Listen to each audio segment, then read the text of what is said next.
May mga halaman ka ba na matagal mo nang gustong idagdag sa iyong mga koleksyon? Yung mga halaman na gustong-gusto mong makita araw-araw? Maaari kang matulungan ng videong ito dahil tatalakayin natin ang 5 halaman na most wished ng mga plantito at plantita ngayong taon at pinaniniwalaan din nilang may taglay itong swerte sa usaping pera at kapalaran dahil sa mga simbolismo nito batay sa feng shui. Kaya bago tayo magpatuloy ay pakipindot mo muna ang subscribe button at pakipindot mo na rin ang bell icon para lagi kang updated sa mga bago kong upload na video. Marami pa palang halaman na itinuturing na money plant at ang ilan dito ay ang mga sikat na money plant na pamilyar na sa atin tulad ng potos, patchira at jade plant. Ngunit lingid sa ating kaalaman ay marami pa palang money plant na itinuturing sa paniniwalang feng shui at ibang kultura at ang ilan dito ay pasok sa most wished outdoor and indoor lucky money plant ayon sa mga plantito at plantita kahit ang ilan dito ay hindi popular. Number 5. Blue Plumbago. Marahil ay nakakita ka na nito sa bakuran ng mga taong may magagandang tahanan o mga mayayaman at isa ka rin ba sa mga naiintriga at napapatanong kung ano ang pangalan ng halamang ito dahil sa sobrang agaw pansin itong bughaw ng mga bulaklak?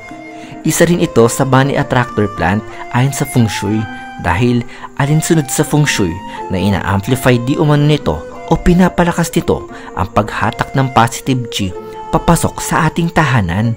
Isa rin sa joy bringer ang halamang Blue Plumbago na mainam para sa mga taong dumaranas ng lungkot at problema sapagkat pinaniniwalaan sa feng shui na ang mga bughaw na kulay ng bulaklak nito ay sumisimbolo sa peace, happiness at calm na isang magandang simbolo upang ang mga tao sa loob ng tahanan ay maiwasan ang problema at lungkot. Iminumungkahi sa feng shui na kung ikaw ay isang certified plantito o plantita at pangarap mo na magkaroon nito ay ipinapayo na itanim ito sa east part ng inyong bakuran sa labas ng tahanan dahil pinaniniwalaan na ine-enhance nito ang yin energy para sa growth at renewal na esensyal upang gumanda ang takbo ng kapalaran ng negosyo at karir ng mga taong naninirahan sa loob ng inyong tahanan. Ang halamang Blue Plumbago ay isang low-key decorative outdoor plant at para sa mga nakakaalam na ang Blue Plumbago ay tinatawag na bulaklak ng langit dito sa ating bansa dahil sa asul na bulaklak nito nakakulay ng langit. Ang halamang Blue Plumbago ay native sa South Africa at nabubuhay sa mga tropical na lugar at kumakapal ito ng husto kapag napabayaan dahil sa sobrang dali lamang nitong alagaan at buhayin. Number 4. Fiddle Leaf Fig. Madalas na inilalagay ang fiddle leaf fig sa loob ng tahanan dahil sa ito ay nakapagbibigay ng aesthetic looks kaya naman sobrang daming plantito at plantita ang nagnanais na magkaroon nito. Swerte ang halamang ito at maituturing na money plant dahil sa malalaking dahon nito na sumisimbolo sa abundance. Ipinapayo ng mga feng shui experts na dapat natin itong ilagay sa tabi ng ating pintuan o front door ng ating tahanan sapagkat perfect ang fiddle leaf fig at best choice para ipwesto sa front door dahil pinaniniwalaan na pinapalakas di umano nito ang daloy ng positive chi at pagsalo ng swerte sa usaping pera papasok sa ating pintuan upang tumaas ang posibilidad ng swerte para sa mga taong may negosyo at mga taong may inaasahang pagdating ng pera. Ang fig tree ay isang tropical plant at native sa bansang Western Africa kaya naman tamang-tama ang klima ng Pilipinas at ito ay madali lamang mabuhay. Pinaniniwalaan na kung mayroon kang tanim nito ay nagbibigay ito ng swerte sa mga taong hirap makahanap ng trabaho dahil sinisimbolo di umano nito ang wisdom at positive creativity. Maaari ring ilagay ang fig tree sa bakuran at sa entranceway ng ating tahanan. Number 3. Hyacinth Plant. Ang halamang ito ay kahawig din ng lucky plant na amaryllis, ngunit ang pagkakaiba ay mapapansin mo magmula sa estruktura ng mga bulaklak nito hanggang sa sukat at dami ng bulaklak nito sapagkat ang hyacinth ay mayroong isang bunbun ng bulaklak sa isang tangkay samantalang ang amaryllis ay isa o dalawang bulaklak lamang kada tangkay. Isa ang hyacinth sa money plant at most wished plants ng mga plantito at plantita dahil pininiwalaan sa feng shui na ito ay isang auspicious plant na may kakayahang i-amplify ang swerte sa pera dahil sa sinisimbolo nito ang stable water flow at ito ay isang magandang simbolo sapagkat ang daloy ng positive chi ay inilalarawan na nasa anyo ng tubig kaya ito ay itinuturing din na money plant at ang pagkakaroon nito ay iniuugnay sa pagdami ng swerte sa pera at swerte sa negosyo.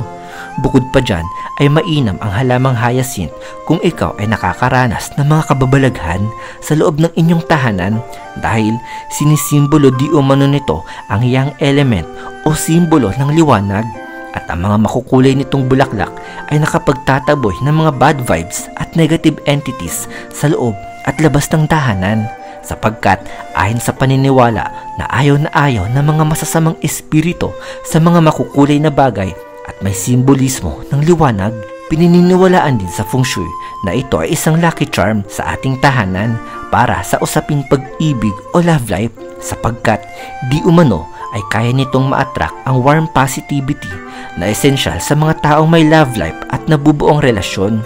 Ipinapayo rin sa feng shui na upang ma-activate ang mga swerteng taglay nito ay dapat itong itanim sa bahaging hilaga at maaari rin sa bahaging kanluran ng labas ng ating tahanan.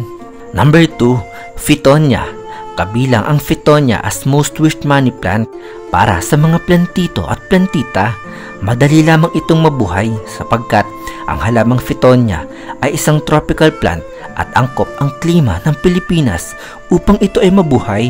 Recommended ito na gawing indoor plant dahil sa ito ay non-toxic o hindi nakalalason kaya safe itong alagaan as our indoor plant. May iba't ibang kulay at varieties ang Fittonia plant at ito ang kinagigiliwan ng mga plantito at plantita kaya ito kabilang as most wished indoor plant. Ayon sa feng shui, maraming positibong dulot ang pagkakaroon ng Fittonia plant at pinaniniwalaan na ine-enhance di umano nito ang pasok ng positive chi sa tahanan at pinapagalaw din nito ang mga stagnant energy sa loob ng tahanan upang maiwasan ang hindi progresibong enerhiya sa paligid at upang hindi ito pagmulan ng malas. Nauugnay rin ang halamang Fittonia sa swerte sa usaping pera at ito ay dahil sa mga malanerve o ugat na disenyo sa dahon nito na siya nagbibigay ng swerte sa progreso upang bigyang positibo ang ating espiritual na kaisipan na magsumikap at mag-isip na makabuluhang bagay upang dumami ang ating pera. Pininiwalaan rin sa feng shui na sinisimbolo ng Fittonia plant ang life, hope at resilience na nagdudulot ng swerte sa pamilya upang magkaroon ng matatag na relationship at strong well-being ang mga naninirahan sa loob ng bahay. Ang halamang Fittonia ay mahusay rin sa pagbabawas ng level ng carbon dioxide sa atmosfera at naglilinis rin ito ng hangin sa loob ng bahay at hindi maselan ang halamang ito sapagkat gusto nito ng mamasa-masang lupa. Number 1, Aster. Itinuturing ang aster sa kulturang feng shui na money multiplier at ito ay iniuugnay nila sa dami ng talulot nito na tila nagkakadoble-doble. Ang pangalan nitong aster ay hango mismo sa bituin o Greek word na star at ito ay dahil sa malabituin nitong anyo.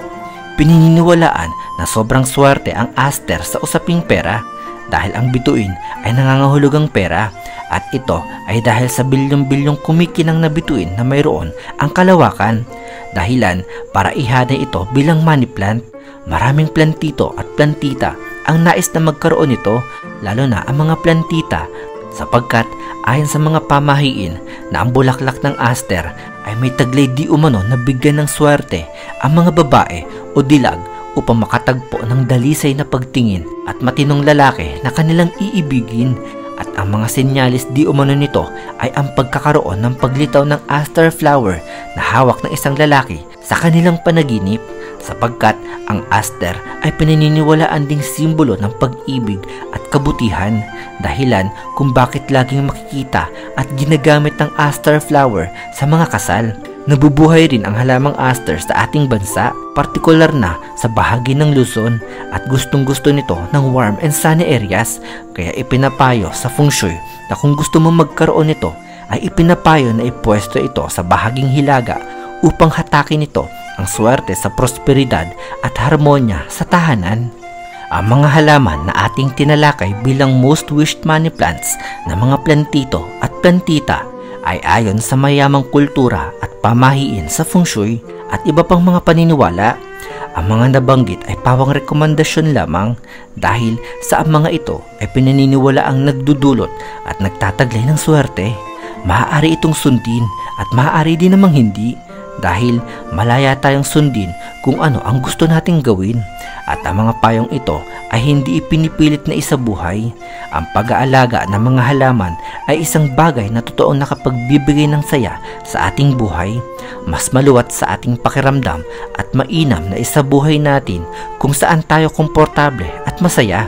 Ang swerte ay darating sa atin nang hindi inaasahan at ugaliing magsipag dahil nasa Diyos ang awa at nasa tao naman ang gawa.